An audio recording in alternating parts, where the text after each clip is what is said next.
నన్ను కట్టుకున్నవాడు నాకే కష్టం రాకుండా చూసుకునే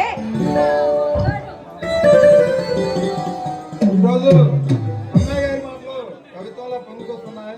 విషయం ఏమిటో ఈ రోజు నేను నా జీవితంలో మర్చిపోలేని రోజండి.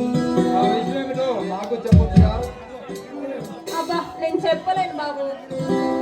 చెప్పాలి మరి. మరి మరి నాకు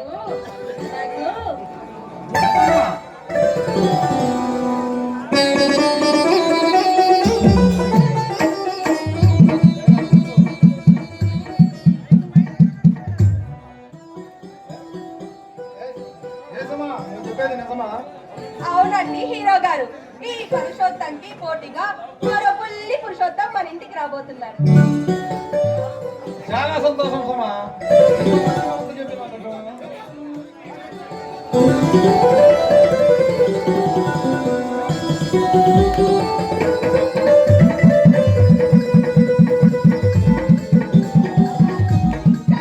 కళ్ళు తిరుగుతున్నాయి.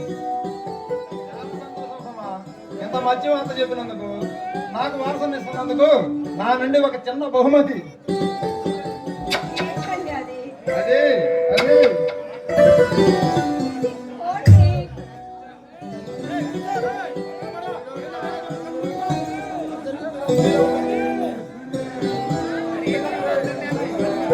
ఫైల్.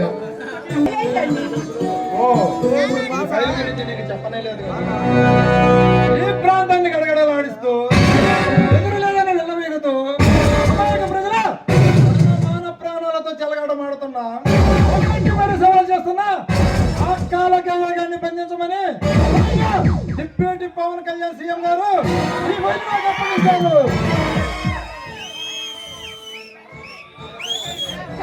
అంటే ఆ కారపొడి సెంటర్ లో బాంబులు పెట్టి అమాయక ప్రజల్ని పొట్టున పెట్టుకున్న ఆ దుర్మార్గుడే కదండి. వాడికి ఎదురు చెప్పేవాడు లేదని పోతున్నాడు. అలాంటి దుర్మార్గుల్ని ఈ సమాజంలో బ్రతకనివ్వద్దండి. మీరు వెంటనే వెళ్ళి వాడిని అరెస్ట్ చేసి ఈ సీమని ప్రశాంత సీమగా బ్రతకనివ్వండి.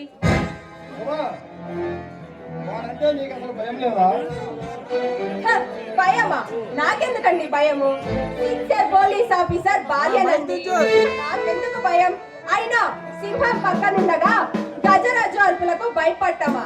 అది కల్లో కూడా జరగదండి.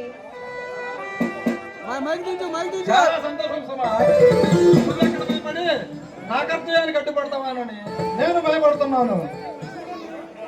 చూడండి, కాకిలాగా కలకాలం బ్రతకడం కంటే కోకిలాగా కొన్నాళ్ళు బ్రతికినా ఆ బ్రతుకు ఒక అర్థం ఉంటుందండి. మీరు వెంటనే వెళ్ళి వాడిని అంతం చేసిరండి. నేను ఈ సీమకు వచ్చింది వాడి అంత చూడటానికి. వాడికి ప్రతి రాత్రి యమగండమే.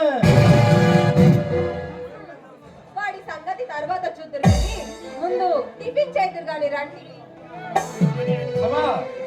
నాకు టిఫిన్ తో సరిపోదు, ఏకంగా పెరుగన్న వరకు వెళ్లాల్సిందే. పోండి, మీకు ఎప్పుడు అదే చేస్తా.